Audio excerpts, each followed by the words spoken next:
Om Tava Tattvam Deva na janami Ramakrishna Tava Prabhu Yadrushasi Kripa Sindhu Tadrushaya Namo Namaha Sarvadharmastapakastvam Sarvadharmaswarupakaha Acharyanam Mahacharyo Ramakrishnaayate Namaha Yadagnir Shakti Ramakrishne Sthitahiya Sarvavidya Swarupantam Sharadam Pranamamyaham Namah Shri Yatirajaya Vivekananda Shuraye Satchit Sukaswarupaya Swamine Tapaharine Om Akhandamandalakaram Vyaptam Yena Characharam Tatpadam Darshitam Yena Tasmai Shri Gurave Namaha.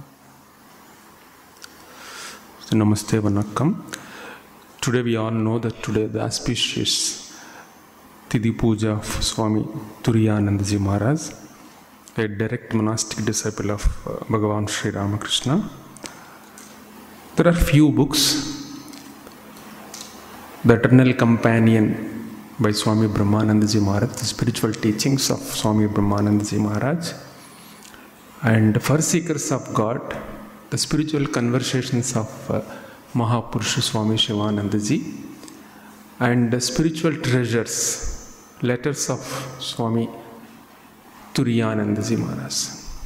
When we read these books, we come to know that the spiritual depths of these great souls. Today such great soul is Swami Turiyananda Ji. When we read his letters, spiritual treasures book, we will come to know what kind of spiritual depths he has. Of course, each disciple of Sri Ramakrishna had great in his own way. Each had superb qualities. We know once we come in contact with him or we read their biographies. Swami Turiyananda Ji was the blazing fire of renunciation.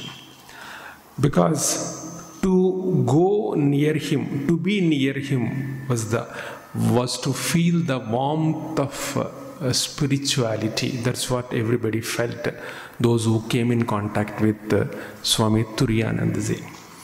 So his early life, we all know that his early life was molded on the teachings of Shankaracharya. So later we could see him in the perfect example of Jivan Mukti also, Jivan Mukta state. Swami Vivekananda once said to his American disciples, in me is a Kshatriya power, because he is a Kshatra Virya Brahma Teja, but in him the Brahman qualities, that means the one who represents what a Brahmin, not by caste, the highly spiritual evolved man is. That's what Swami Vivekananda talks about him. So Swami Turiyananda was born in the Brahmin family in the North Kolkata, 3rd of January 1863. There are three great souls in the Ramakrishna order, in the sense direct disciples of Sri Ramakrishna: Swami Brahmananda Ji, Swami Vivekananda and Swami Turiyananda Ji. These three were born in the month of January only. So his childhood name was Harinath Chattopadhyaya, and at very early age he lost his parents and he was brought up by his elder brother.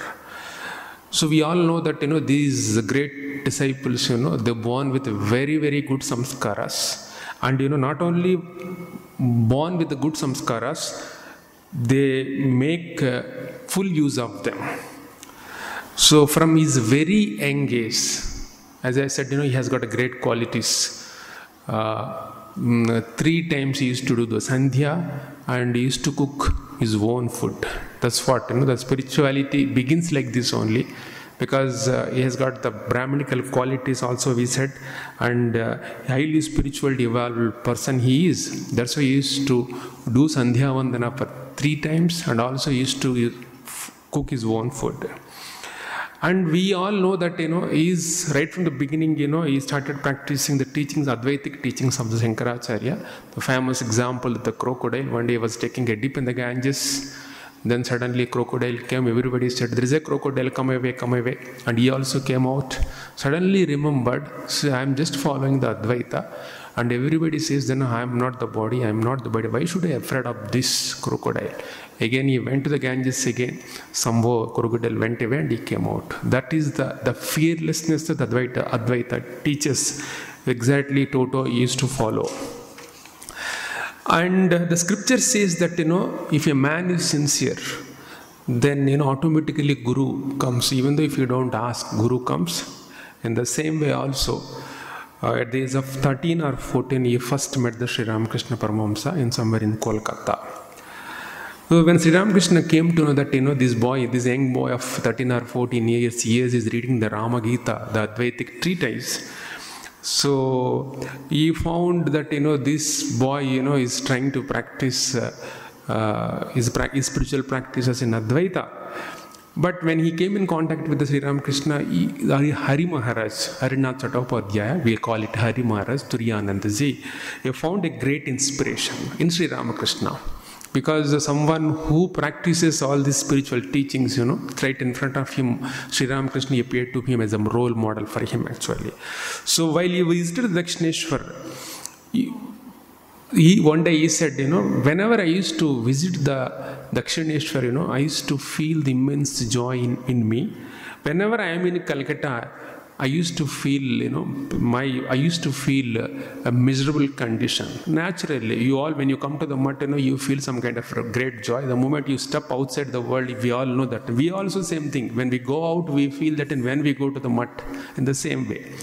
So Sri Ramakrishna said, because his name is Harinath, Sri Ramakrishna said, you are the servant of Lord Hari, and his servant can never be unhappy wherever he is. Because he said that, when I am in the presence of you only, I am very happy.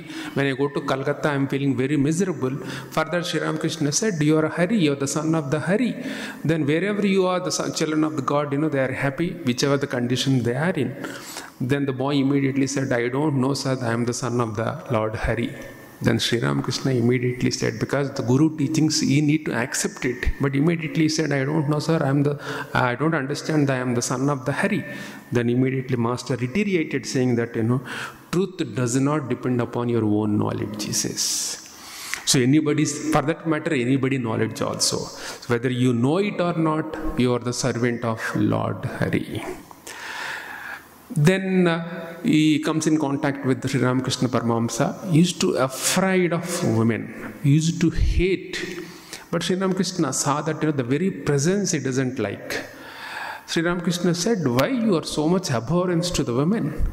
So how you respect your mother in the same way, why can't you respect all the ladies, all the women? You just look at them as divine mothers. Then slowly he got rid of this idea. Then he started looking in every woman as a mother. So this boy, right from the beginning, he was reading so many books, Advaitic books and all. And though he was reading Advaitic books, Advaitic knowledge, non-dual Brahman and all, but he was not very serious about the practice. So Sri Ramakrishna in the Gospel we read, books, Grantha should not be a Grandhis. The book should not be a knots in our spiritual progress. So Sri Ramakrishna could see in this boy that he was reading so much, but when it comes to the practice, probably he was lacking something. Then one day he called Hari. Harinath, what you are doing? You are reading so many books. The essence of all the scriptures is this. So Brahma Satya Jagat Midya. So Brahman alone is real and everything else is unreal. So this is the substance, or is there anything more which your books talk about? Then immediately Harinath understood that, so then what should I do in order to realize the real? I need to give up the unreal. Immediately he came to the conclusion. Then whenever Sri Ramakrishna went to Calcutta, he was talking to some devotees. He says, quoting from the Katha Upanishad, he says, so special grace of God is required to realize God. How much ever efforts you put, unless and until His grace, only finally it works. Because all along this boy was thinking that, I need to exert myself, that, then only I have to realize. Because he is following the jnana path, they exert themselves. They don't depend upon God. They don't depend upon the grace of the God. And he understood that Sri Ramakrishna was only hinting him. Then, he was crying, literally was crying, oh, this is what, so long I am thinking that, I need to exert myself.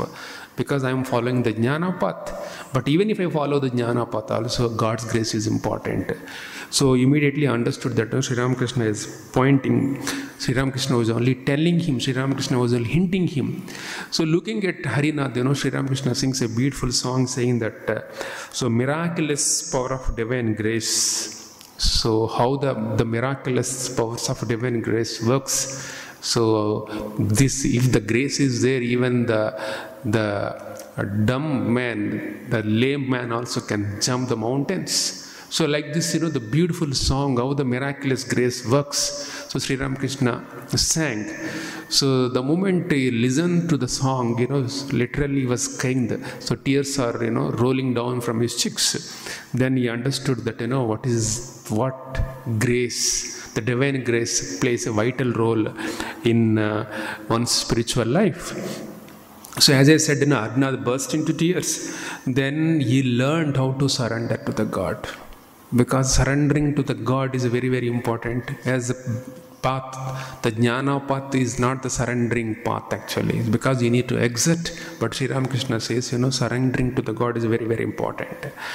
And he also come to the conclusion in the presence of the Sri Ramakrishna that, intense longing is required to realize God. And I need to realize the self, I need to realize the God in this very life itself. For that, intense longing is required. So for that, the grace also is important. Then, one night, when he was staying with Sri Ramakrishna Paramahamsa in Dakshineshwar, so Harinath was crying for the God. So standing on the bank of the Ganges in Dakshineshwar, Harinath, the longing came to realize God in this very birth. So he was crying. Then Sri Ramakrishna saw him, that the young boy, is longing for God and is crying for God. Then he came and said, Hari, the Lord is greatly pleased if one cries to him. The tears of love wash away all mental impurities accumulated through ages. It is very good to cry to God, he says. Then immediately, probably by that moment, the longing should come from within the heart, not that we just cry. So the longing came for Hari Maharaj. He was crying, looking at Harinath, Hari Maharaj. Probably Sri Ramakrishna felt this cry, might have washed all the impurities of Hari. So one day, so he regularly was coming to Dakshineshwar. One day, when Samadhi he was meditating at the Panchavati. Then Sri Ramakrishna came to see his disciple what he was doing, and Harinath was meditating. So Sri Ramakrishna's very presence also, the very presence, you could, as if some Kolla Kundalini is raising within him, like this he felt.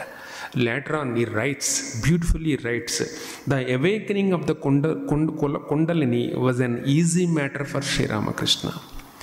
He could do that even without touching, by merely standing nearby, he says. That is the grace. That is the Guru's spiritual strength. Because we also sing one song, Samsparsha Matrena Nunam Samadhi. Sri Ramakrishna used to give the Samadhi just by touch also. There is a book also, Divine Touch, there is a book. So then, because the Sishya, the disciple, is so much longing for God, like this kind of disciples, when the Guru sees, then naturally they'll have a different affection towards them. And the same as Sri Ramakrishna loved Harinath so dearly. So don't come your God special. Suppose some days if he doesn't come, Harinath doesn't come, Sri Ramakrishna used to say, why you have not come? You are the God's special favorites. Otherwise, what can I expect from you? Like this used to say. Because the special affection, who are really sincere in their path of the spirituality, who are really longing for God, who have firm conviction to realize the self in this very birth, Sri Ramakrishna used to show a special, affection actually. Even for Narendra, Swami Vivekananda's case also, if he doesn't come few days, he used to send a message, how long, why you didn't come, please come, like this. Even Harinath case also is like this only. So you are a God special invitee. Otherwise, what can I expect from you? I'm not expecting anything from you. But you need to come here. Don't fail to come here, he says. For this is where you will receive everything. So pointing to Sri Ramakrishna, you see, these are the affirmations. We can say these are the abhaya. These are the abhaya messages of the fearlessness Sri Ramakrishna gives now and then. He says, for this is where you will receive everything. You need not to go here and there. So immediately Hari understood, I will get everything from Sri Ramakrishna. So the further he says, but my mother tells me, you will realize God without any effort if you only come here. So I insist upon coming, he says. My mother tells me, my divine mother tells me, if you come here regularly without any effort, you will realize God in this very birth. That's what Sri Ramakrishna says. That is why I am insisting you. That is why I insist upon you to come regularly. So what kind of grace Sri Ramakrishna has shown.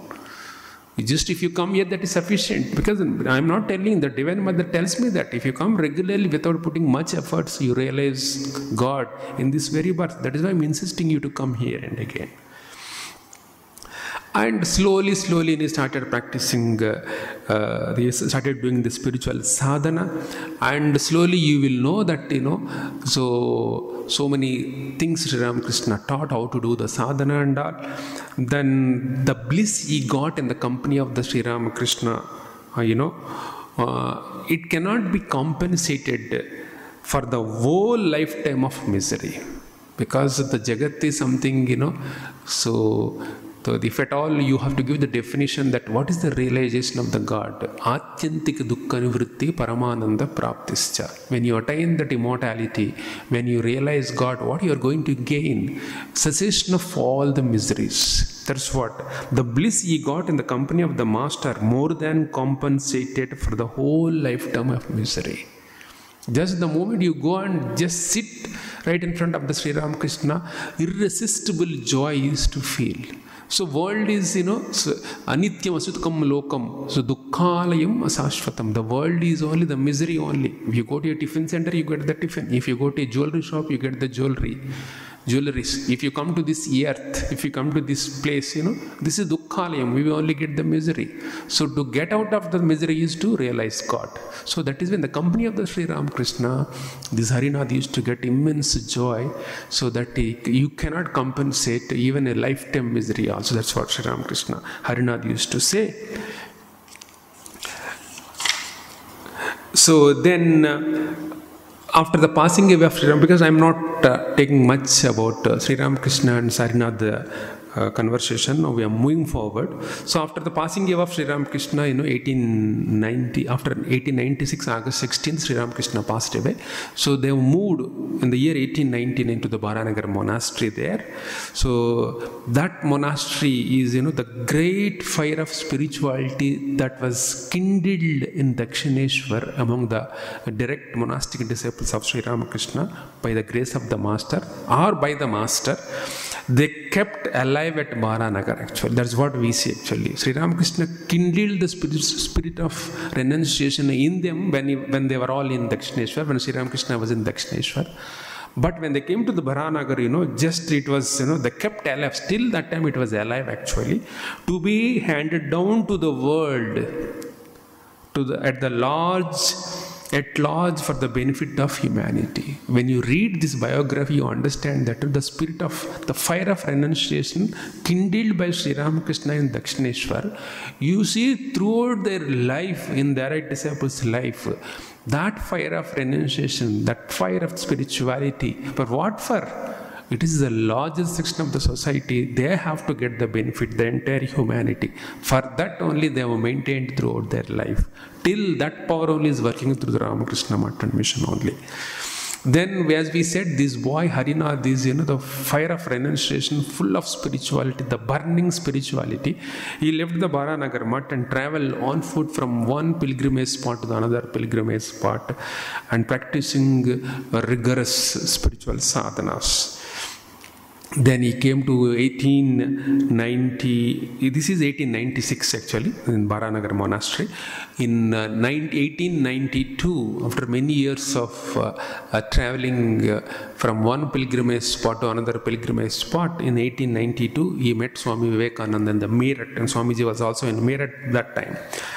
Then Swamiji says, he says a very important statement Swami Vivekananda gives there, Haribai, I do not know what I have gained by austerities and spiritual practices, but this I find that from the experience of traveling throughout India, my heart has expanded. I feel intensely for the poor, the afflicted, the distressed people of India. Let me see if I can do anything for them. Just before going to the West. Because of this idea only, Swamiji agreed to go to US actually. Because my heart is expanded, I need to do something. I need to do something to the poor people of the country. Let me do what can I do for the poor of the country. So with this intention only, Swami Vivekananda went to the US. But Hari Maharaj, Swami Turiyananda ji, though he was not very much interested to engage himself in the welfare activities, because he is a man of realization, he is a Jivan Mukta. He doesn't want to get into all those things, but probably Swami Vivekananda was putting a seed in him that we need to work for the poor people, downtrodden people. Probably Swami Vivekananda was putting seed in him. So sometimes during this period, he visited Kedar Badri and said, so then after that, after some time, when he returned from Kedar Badri, after many years, one day he said to one of the monk, he says, during that time, I was in a continuous exalted mood. My only idea was to realize him.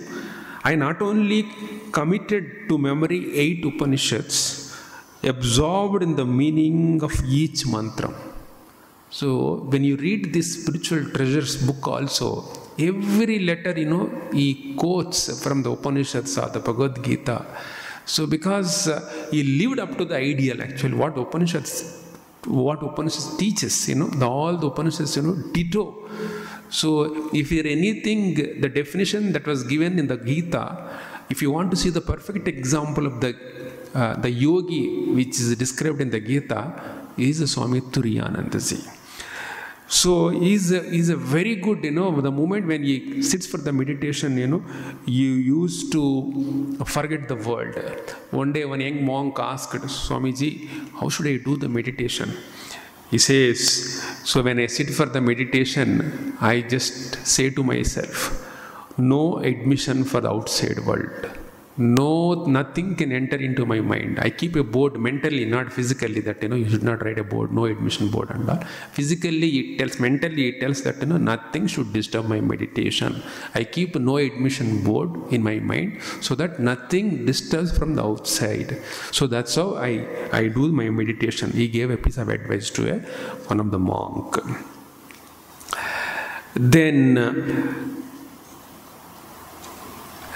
Then slowly, by now is a realized soul. By now is a realized soul. So one day, what happened? He was in a confusion state that I am spending my days in meditation and all. Wherever I am seeing, people are engaged in different activities, but I am not doing any activity. Some kind of feeling came into his mind. Then immediately he had a vision that the body began to expand in all directions. And then immediately he understood that how great you are. You are covering the whole world. A grain of truth will cover the whole world of delusion. Then immediately he got some answer for it actually. Naturally, this person was engaged in spiritual sadhanas, when wherever he goes, people are engaged in different activities. So then this man was just sitting and meditating. Suddenly some thought came, what I'm doing, actually everybody is engaged in different activities, I'm not doing anything. Suddenly some realization came. That realization is, so body began to expand in all directions because he is seeing that consciousness everywhere, the Chaitanyam. So see how great you are covering the whole world because whole world is deluded. A grain of truth that the world is unreal. The world, you are all deluded. That delusion, if I take away, that is the greatest service that I can do to the people of the humanity. So that is how we got the answer for the question. Then Swami Vivekananda, I was already had been to America. Then so much Vedanta work started there. Then he wanted to take Swami Turiyananda, but Turiyananda was not a person, easily you cannot convince him. So Swami Vivekananda gradually persuaded Swami Turiyananda to work in America. So Swami Vivekananda, in fact, Swami Vivekananda had a very great admiration for Swami Turiyananda. So a letter from USA in 1895, Swami Vivekananda writes, he says, "Whatever I think of the wonderful renunciation of Hari, about his steadiness of intellect and forbearance, I get a new access of strength." Swami writes like this. So whenever I think of the great renunciation of Hari, about his steadiness of intellect and forbearance, Swamiji gets, it seems, I get a new access of strength. That much admiration Swamiji has towards Hari Maharaj. In the same way also, Swami Turiyanandaji's love for Swamiji also is unique. You would be ready to sacrifice anything for the Swami Vivekananda. That is what we see, among the brother monastic disciples of Sri Ramakrishna Paramahamsa, their love among themselves is something unique quality, very great quality that we see that. Then somehow he accepted Hari. I'm doing so much. So I'm doing so much work. Can't you unburden my work? Can't you take up some of my works? Then Swamiji pleaded one day. Then Swami Turiyananda Hari Maharaj said, "All right, I'll go to the America." Then Swami Turiyananda reached New York in the end of August 1899. Really, he lived the life. It's not the teaching. Just he lived the life that he preaches. He was, as we said, he was a fire of spirituality. He is not a public speaking person actually. He was for the few only. Because there are few disciples, so he used to be example, and the same thing he used to expect from the other disciples also. He was not the public orator or whatever maybe.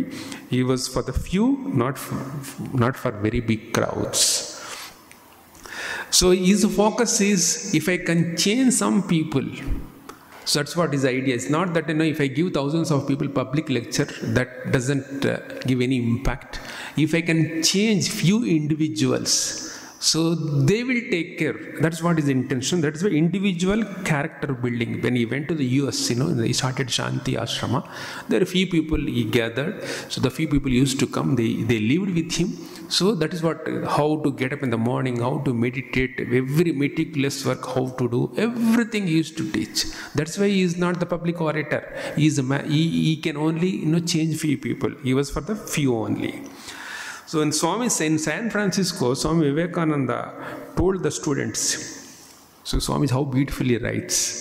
He says, "I have only talked. So all these years I have only talked. But I shall send you one of my brethren who will show you to live what I have taught." So before public speaking, we need to have a private speaking, they call it actually. So giving lecture is easy, but practicing is very tough for everyone. So Swamiji says, "I have talked so much, but then I'll send you a person who is one of my brother disciple. And he will show you to live what I have taught." That's what he says. So while living in Shanti Ashrama, he was constantly thinking, "Mother, mother." This was constantly used to think. Mother was on his lips only. Mother, mother, mother. See, Sri Ramakrishna from where to where he brought. So this is a man of Advaitic. He was practicing non-dual Brahman Advaita Vedanta. He was living that. And slowly, Sri Ramakrishna made him to accept. Even Swami Vivekananda case also is like this only. So when Swami Vivekananda came, he was not accepting the mother. So one day he came, so he accepted the mother, and Sri Ramakrishna sang a beautiful song. So he accepted my mother. In the same way also, this boy Harinath, is just reading the scriptures. The Brahman alone is real, world is unreal. Like this, he goes on repeating.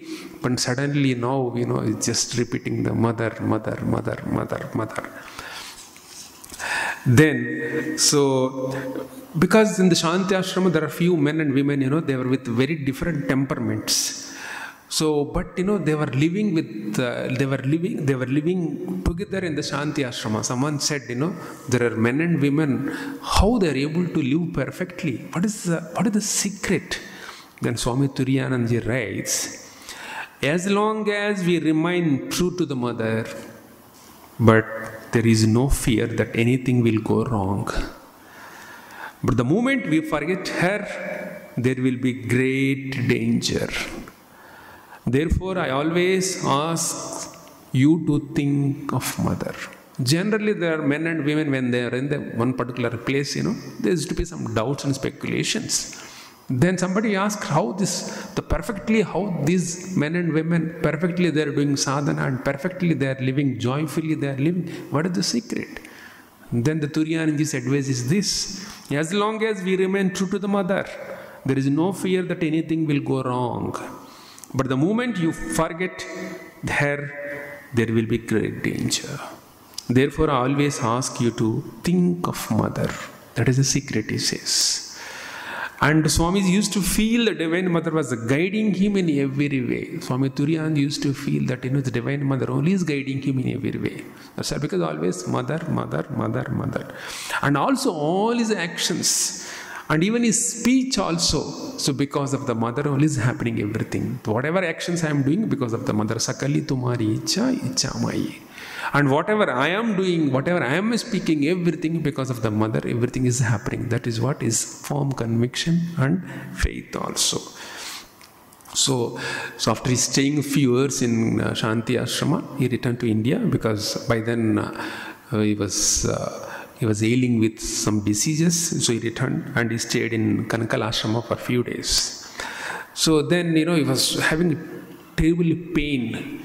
Though he accepted the mother, but he didn't ignore the Advaitic practices also, because Sri Ramakrishna himself used to advise that one corner of your cloth you need to tie the Advaita only. So then with so much pain he was suffering, then he used to say that let pain and body look to themselves, but you, my mind, rest in the contemplation of God. Let the afflictions of the body take care of itself. You remain yourself. That is what, when you reach to the state of spirituality, highest state of your realization, you don't bother about the pain or suffering and all. Because your mind is always remain in bliss. Your mind will not come down to take care of what is happening in your body. That's what Turiyananda says. Let pain and body look to themselves. But you, my mind, rest in the contemplation of God. That's what he used to have the extraordinary faith in God. It's not that faith in God is also not very easy. Extraordinary. And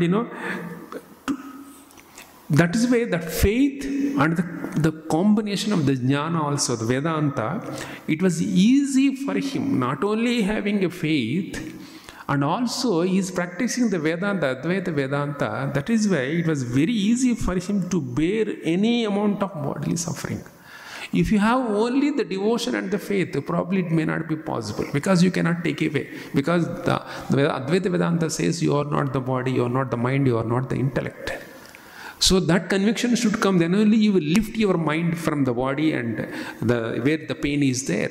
Though you may have the tremendous faith on the God, but unless and until you can lift your mind from the pain where you are suffering, so it is not easy actually. That is why, because he is practicing both Vedanta and the Bhakti, and he has a tremendous faith on the God. That is why he used to lift his mind from any amount of bodily pain. Also he used to take away his mind. That's why he used to live. How much? There is one example. So he was suffering from some eye problem. So doctor, instead of giving some drops, doctor gave nitric acid.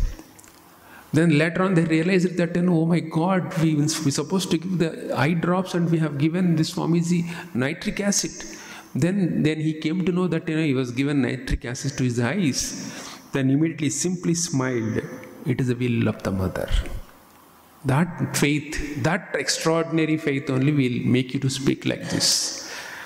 So, the day before passing away, Turiyananda said all of a sudden, tomorrow is the last day. Then nobody noticed that. Why Swamiji said like this? So next morning when Akhandananji came, he said, Gangadhar, we belong to the mother and the mother is ours.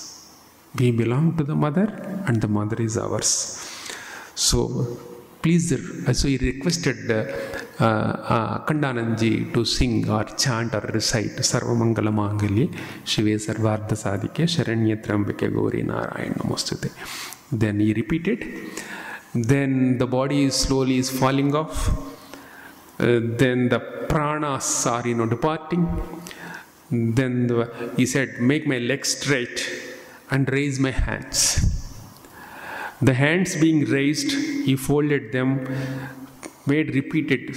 So he saluted the master.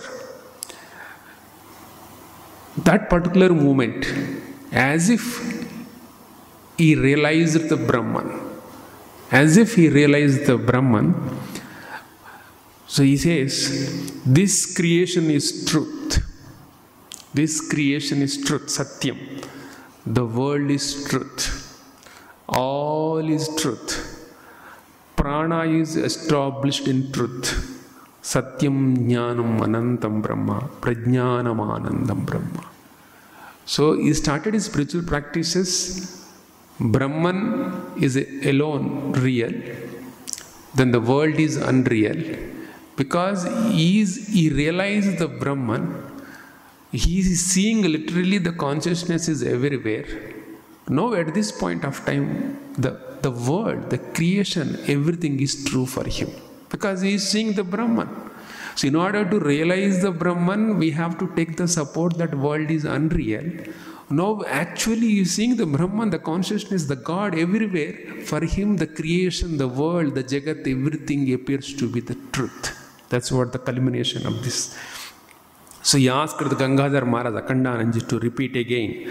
So Akhandananji repeated Satyam Jnanam Anantam Brahma, Prajnanam Anandam Brahma. Then hearing this ultimate truth of the Upanishads, the Swami said, that is enough. And he attained Mahasamadhi. This is the glorious life of Swami Turiyananda. That's how one should leave the body. Because he is practicing, he is living up to the ideal. So that is why while giving up the body also you see actually the Vedantic principles. So mother, mother, mother. So mother is taking me away. Now the prana is departing. Repeat. Satyam Jnanam Anantam Brahma, Prajnanam Anandam Brahma. The world is real, creation is real, everything is real, everywhere the consciousness.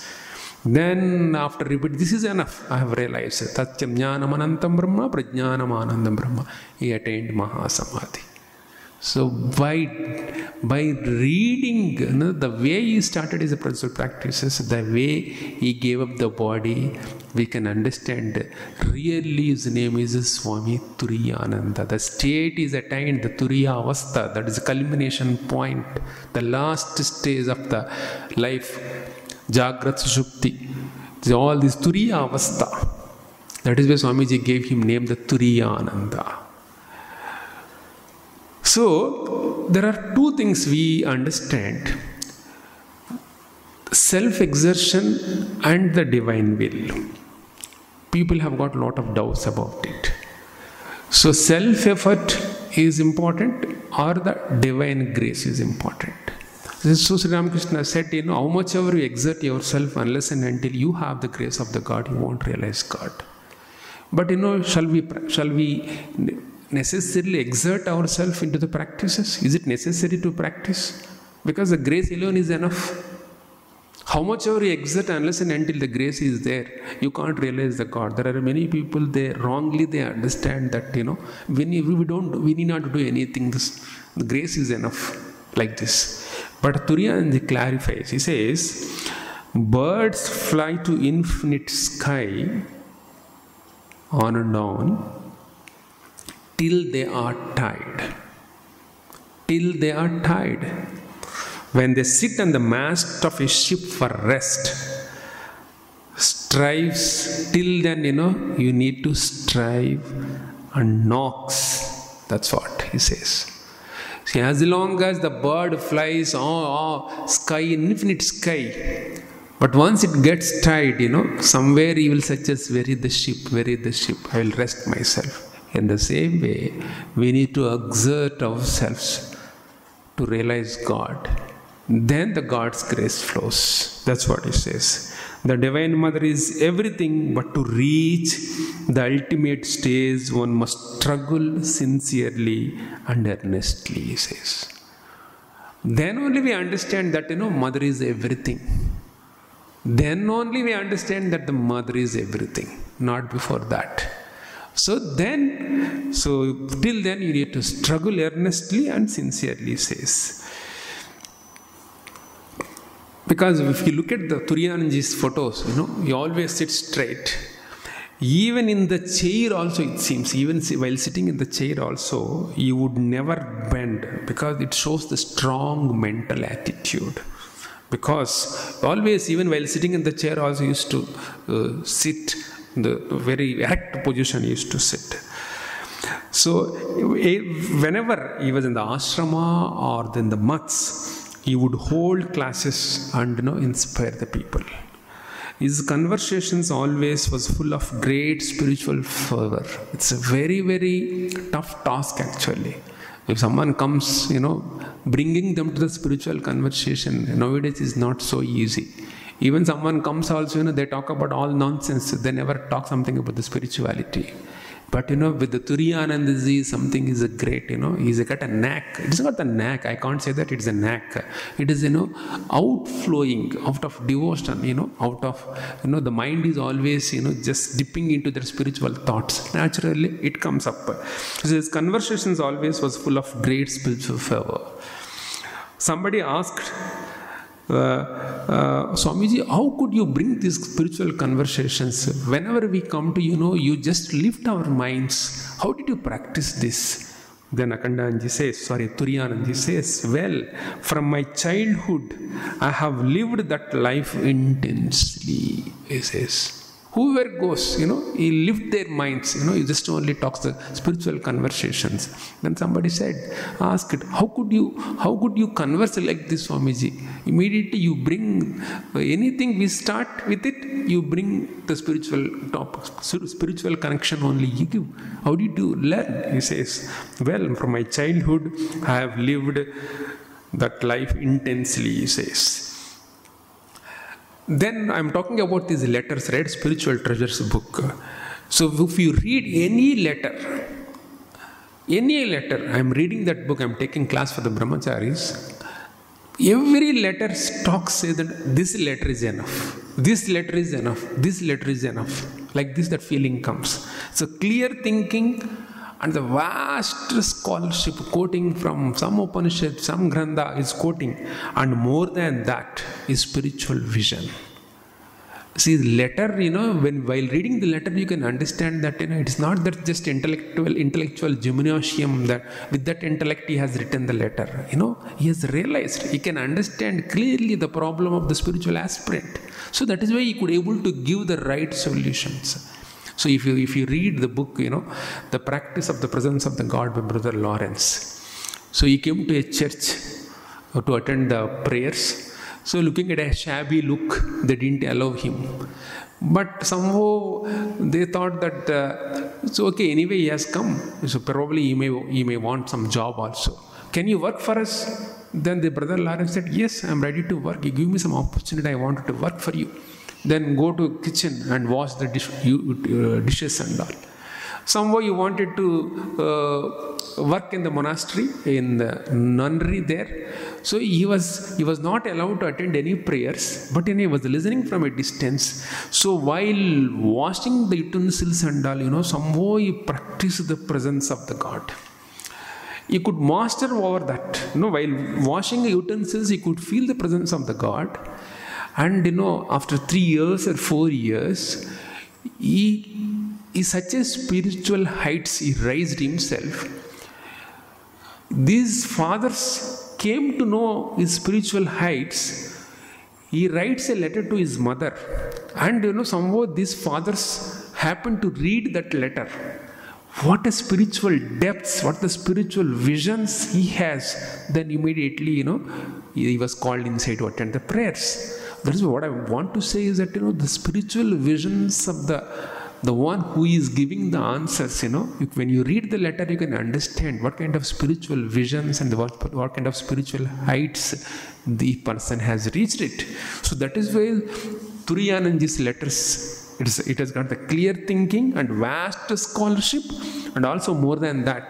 So you cannot write letters with intellectual conviction, because unless and until you feel it and you experience it, unless and until you have the spiritual vision only, you are able to write exact answers. So where Rabindranath Tagore writes in Where the Mind is Without Fear poem, where the words come out from the depth of truth. Because this Turiyananda's, all the answers are from the depth of truth. That is why you could be able to give right answers and the right solutions to the spiritual aspirants. Somebody asked, how his answers to the questions become so effective? Swamiji, how effectively you could write the answers to the spiritual aspirants' questions?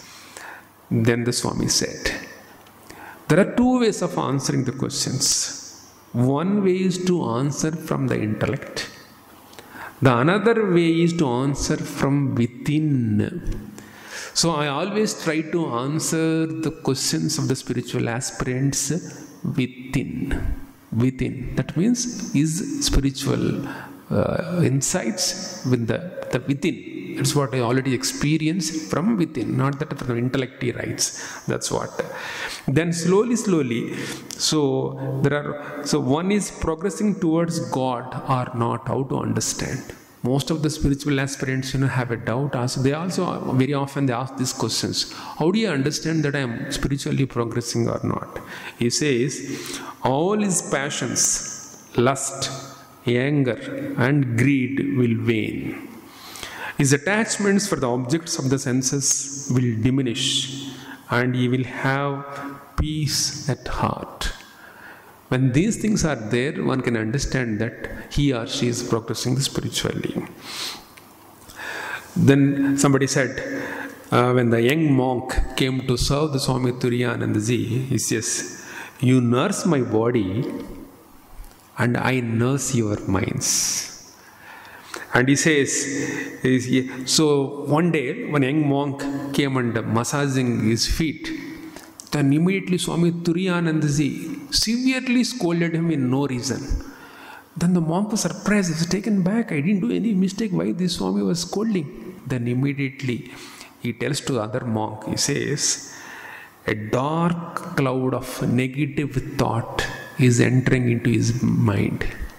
To drive away that thought, I need to scold him. Because he said, you nurse my body, I nurse your mind. That's what Turiyanandaji says. Nursing the mind is something, when the negative thought is entering into his mind immediately. So Turiyanandaji get into the action, you draw away that negative thought. So Swami Vijayanandaji, who served Swami Turiyanandaji, he says, one day they were going somewhere in Kashi. So Turiyanandaji was a man of strength, he was walking so fearlessly, and Vijayanandaji was lagging behind. Then the two monks also were going there. So among these two monks, there was they were conversing with each other. Look at that person. He is a realized master. He is a Brahman. He realized the Brahman. He is the knower of the Brahman. Then immediately this Vijayananda heard the conversation that is happening between those two monks. When they returned to the ashrama, immediately Vijayananda fell at his feet. Then Turiyanandaji said, you have heard their conversation? Yes. But he says, so you have heard their conversation. I am not the knower of the self. The master is my dual, non-dual, and the qualified non-dual. He is for me everything, he says. So because they said he is the knower of the Brahman, then immediately Turiyanandaji says, no, I am not the knower of the Brahman. The master, the Sri Ramakrishna is everything. He is my Advaita, he is my Advaita, he is my Visishta Advaita. So Sri Ramakrishna is everything for me, that's what he says. So today is a great opportunity for all of us to study something about Swami Turiyananda ji is thinking about, some of the qualities of the great Mahatmas. Thinking about them is also some kind of meditation. Today we got the opportunity. If you get an opportunity, try to read the Spiritual Treasures book that's available in the bookstore. So daily one letter, if you can read, you get a lot of spiritual insights. So may Sri Ramakrishna, Sarada Devi, Swami Vivekananda bless us all so that we will be able to progress in our spiritual path. Om Niranjanam Nityamanantarupam Bhaktanukampa Dhruta Vigraham Vai Ishavataram Parameshamidhyam Tam Ramakrishnam Sirasa Namami. Om Shanti Shanti Shanti Harihi Om Tat Sat Sri Ramakrishna Arpanamastu.